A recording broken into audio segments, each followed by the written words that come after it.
Do you hate it when relationship gets you down?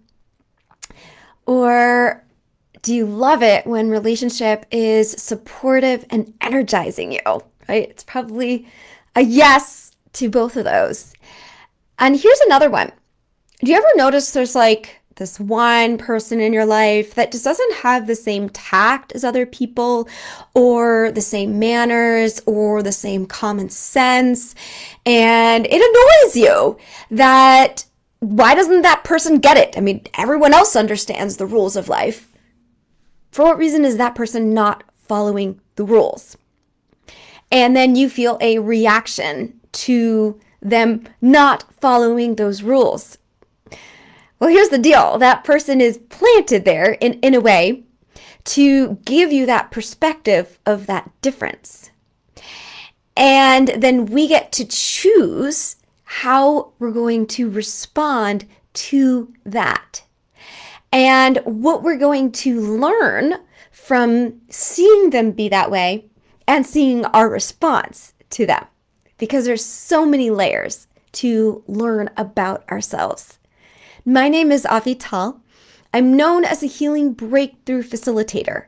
And it's interesting, people come to me for help in all different areas of life because it's all about healing ourselves to get to those results that we see, that we know we want, but we're just not quite sure how to get them. And how are you going to connect those dots? And here's one of those pieces where we get to work on connecting the dots. And the interesting thing is you have to notice in life, like, things go well and then they get challenging, and they go well and they get challenging. And there's all these ups and downs because they're all room for constant growth in life. So it's not generally that we're just sailing and everything's perfect. Like, we're going to sail and then we're going to hit something. And then we realize, like, oh, this is an area that we need to work on.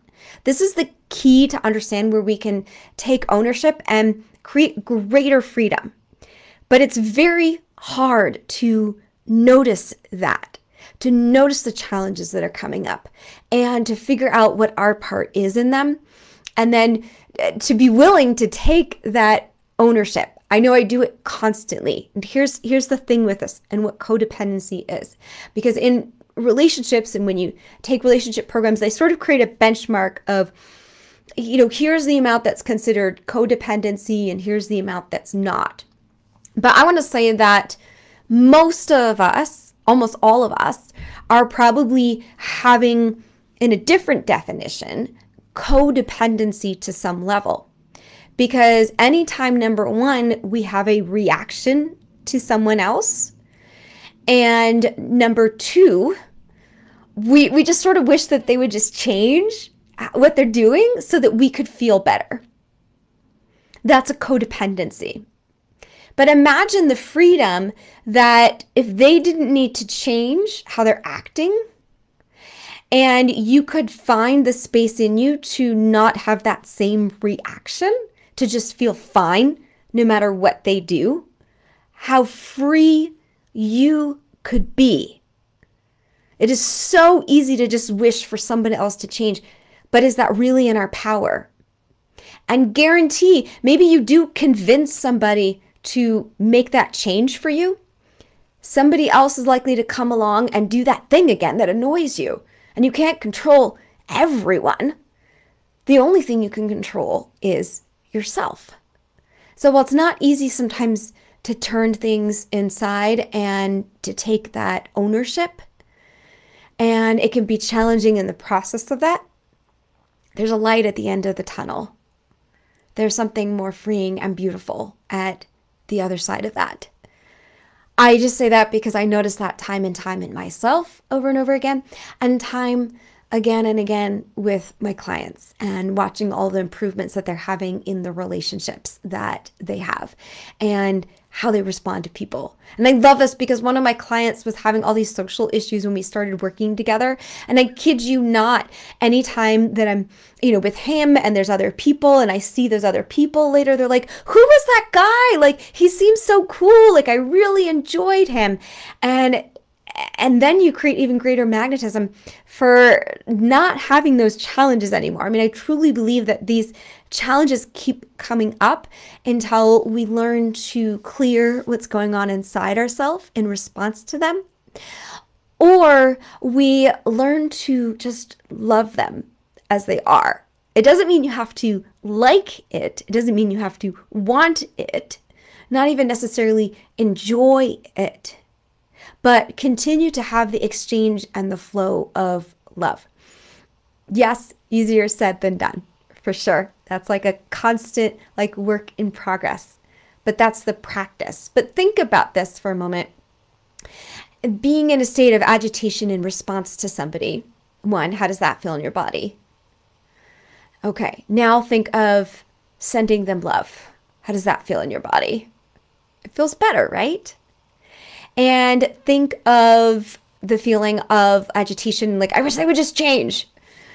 And revolving around that, just change, just change, just change. And they may or may not. And then think of the freedom of, well, I could make these changes. And then I won't feel bad in response to them. That's one of the pieces of shifting from codependency to co-creation.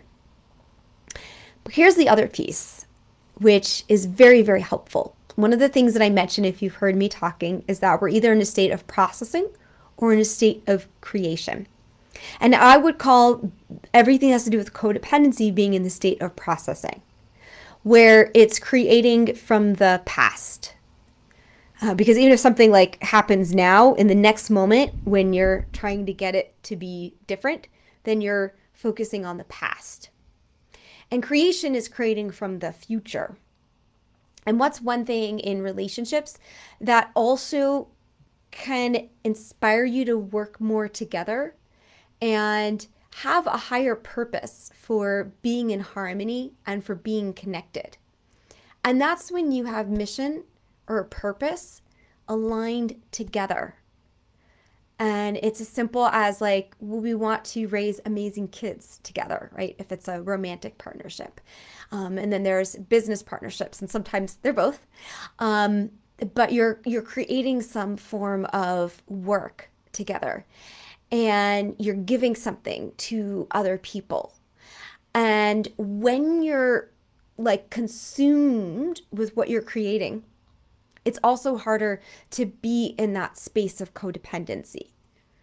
So you can still teeter between them, but just imagine in your body right now, what does it feel like to ruminate over the challenges that have happened in the past? Think of a specific example with somebody.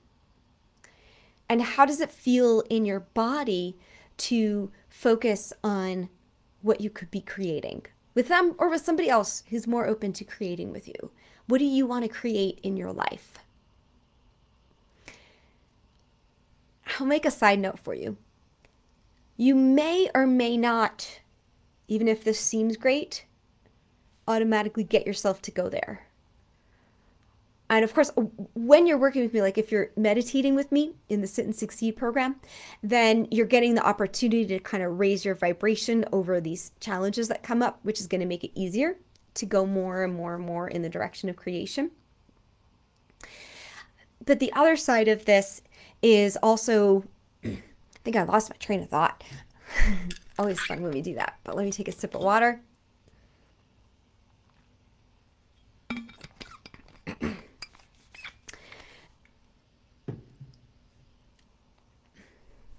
And find what you want to bring into the world. Who do you want to be? What do you want to establish? And if you find that you're just not diving in that direction, this is the key that I wanted to get you to. Your purpose, the thing you want to create in life, may be around processing. That may be your creation.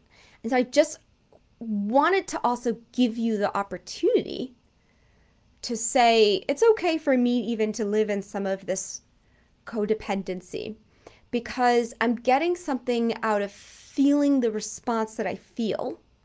So most of us are going to say, oh, that doesn't feel good, drop it. But if you're not dropping it, and this is a little crazy, but I'm going to encourage you to try this. What can you love about being in that state?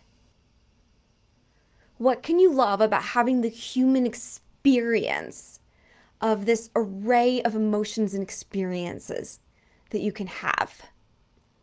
Which is a little trick that once you also learn to love and appreciate even what you don't like, then that shifts your relationship with it, and it gets you out of that mode of feeling yucky in response to something. So those are some things to experiment with, even if it seems like it's totally crazy. And come and work with me, the How to Love and Be Loved program, if you've been seeing me post about the monthly series, or just ask me about it. But that's part of the purpose there. It's so that we can practice those things, so that we get a little bit more process and technique to understand that more deeply, and how to go about that process, the shift from A to Z of like A, feeling like shitty in response to somebody, and Z, creating that inner sense of freedom where either you don't feel that response or it's just not showing up anymore magically. That's our goal. And if you think back through your life and like what upset you as a kid, you know, if you see other kids and you have kids and you see what upsets them, those things probably don't upset you anymore. And it's because you've moved on from them. But when you look at the child's pain and you realize like, gosh, I don't have pain in response to that. Like, it feels so good to just be calm when that type of thing happens. That's what we want in every area of life. And there's tools and processes to help you get there more easily. So share with me some of the challenges that you're having, and then we can chat about how to break through those as well. But just acknowledge yourself for realizing what is going on and wanting to take a step to make shifts for the better of life. Many, many blessings, and thank you so much for tuning in.